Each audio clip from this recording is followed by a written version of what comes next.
Well, there's someone that we like who's sitting on the Kirby couch with us, Ivanka Trump, special guest, special advisor to the president and daughter of the president of the United States. Thanks for joining us. Oh, I always have fun joining you, so thank you for having me. You're welcome. You've had quite a busy schedule. You've been in Japan. Yes. You were in California with Tucker and Mnuchin at the Reagan Library, Pennsylvania, Maine, meeting with Susan Collins. You're going to New Jersey later today. You have a very busy schedule talking about tax reform and trying to get all of our legislators on board with you. Why is this such an important issue for you? And I've been spending a tremendous amount of time meeting with members of Congress on the Hill. So hosting dinners at your house? Hosting dinners. And, you know, tax reform is a critical component of our plan to invigorate the economy. I think we've already seen the president's agenda bearing fruit in the form of growth. You see the stock markets, what's happening. And this is largely due to an aggressive deregulation platform. So I think deregulation has been enormously beneficial. Also job training and just a renewed focus on championing business here in America. So we've seen that already play out in recent months, but this deregulation philosophy coupled with tax reform is going to have an enormous impact that we think conservatively will lead to sustained GDP growth of 3%, but more aggressively, 4 and 5%. Last time Congress tried to get part of your father's agenda done with doing something about the Affordable Care Act, they dropped the ball.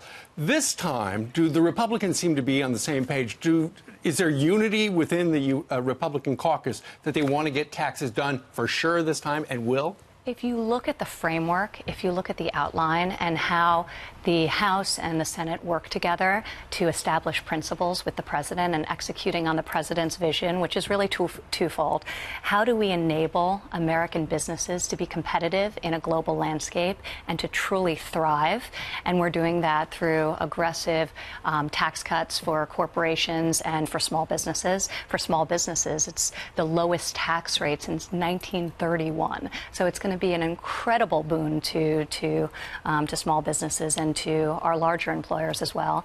The second prong is to ensure that this offers middle-income families real relief. We're doing that through tax cuts. We're also doing that through keeping really important policies around the child tax credit. We're dramatically expanding that, and that's very beneficial to families, especially. What does that mean? How much does that mean for a family who's watching right now? So at least $1,600, the first $1,100 of which under the Senate plan is refundable. The Senate actually brought it up to $1,650, and I'm optimistic it only gets enhanced from here on out as they go to conference and potentially through amendment. So that's an enormous expansion of a credit that's incredibly valuable to parents at a time when they need more money in their pockets when they have young children. We're also keeping the child and dependent care tax credit, which is great, particularly for working parents and disproportionately working mothers who need child care, and the cost of child care is enormous in this country. On average, 30% of family income goes to child care, which is unsustainable. So keeping that credit, keeping the adoption credit, doubling the standard deduction will provide enormous relief for so many families. Right. So taking that to $24,000 and $12,000 for an individual.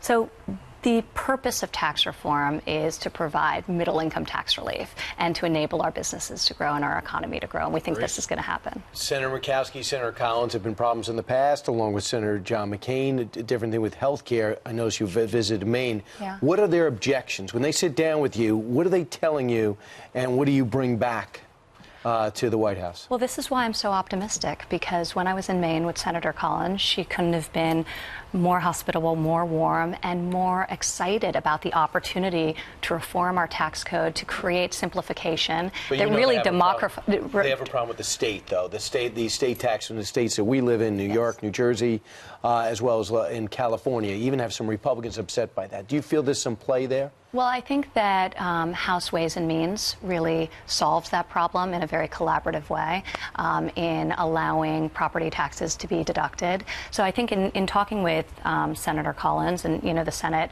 is still not there, and they're working on the details of the SALT issue together.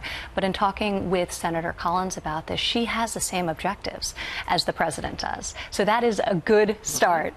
And, you know, she wants to create growth. She wants to create prosperity. She recognizes that cutting corporate taxes is going to give employers the impetus to hire more workers, and is going to create wage growth, which this country desperately needs and has not had in a very long period of time. You're just starting to see the first uptick in wages in the last several months, but we think we can do far, far better. Yeah.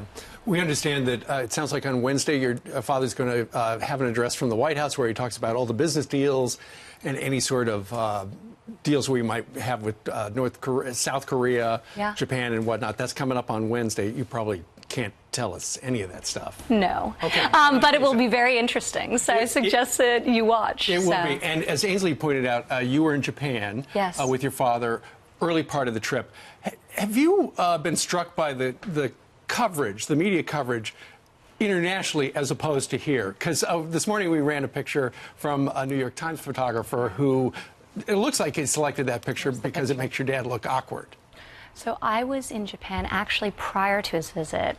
Prime Minister Abe had invited me to speak at a conference intended to engage women in the workplace, and he is rolling out some incredible policies to support women in the workforce. So he asked me to speak at this conference. I actually left before my father arrived he wanted me to focus on tax reform, gotcha, which was definitely time well spent. But I will tell you, the enthusiasm, the energy, the excitement about this presidency and this president in Asia was unbelievable. The reception that I received just in anticipation of his arrival was truly remarkable everywhere we went, and it was very supportive and very encouraging.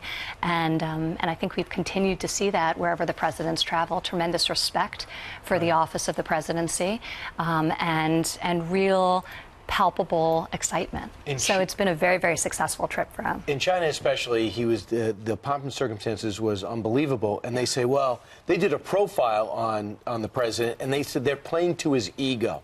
What's your reaction to that? Well, I think that's how the American president should be received. I think that all of the leadership across Asia showed tremendous respect to the president of the United States of America, and I think that's something that is a positive. So I find it very difficult to find a negative. I think as a country, we feel that way about leadership and about that office, the highest office in the land. And it's nice to see that reflected in the respect shown to this president by foreign leaders. And so I thought it was an unbelievably monumental trip, and really it accomplished the goals of increasing American prosperity, building upon really sound foundational relationships that are going to serve to benefit the people of this country. We need to be working with leadership across the world. Sounds like you're taking the high road, because we saw that picture. We ran the video. Yeah. Can't even, your dad is smiling, talking to everyone, crossing his arms, and then they snapped that one picture when he was making an awkward face, and that's the picture they ran with. Yeah, we've all been victims of that one. Yeah. I know that trick. No, you know? not me. I don't know what you're talking about. You look good all the time. That's right. Is it a grimace right prior to the smile? Should we talk about one thing is great? The video of your daughter speaking Mandarin, saying Mandarin, that has to be the hit of the trip. Donald Trump's secret weapon, Arabella. It was so sweet, but my favorite moment was watching her. I showed her the footage of her grandfather showing President Xi the video of her singing, and she was so proud that he was proud of her and that President Xi had thought she had done a good job. She was blushing. She had me show it to her over and over again. She worked very hard to put that little performance together. So. I'm really impressed. What are you doing at home? How does she know Mandarin? What are you feeding these kids? I'm very fortunate to be able to have a lot of help to be able to support me, because I definitely could not have taught her how to do that. Right. And that's what we're trying to do with tax reform, enable more working parents to be able to get the support that they need to be able to thrive as a family and in their communities. All right. Well, thank you very much for joining us live. It's always great to see you in studio. Oh, it's so fun to be here. I love it.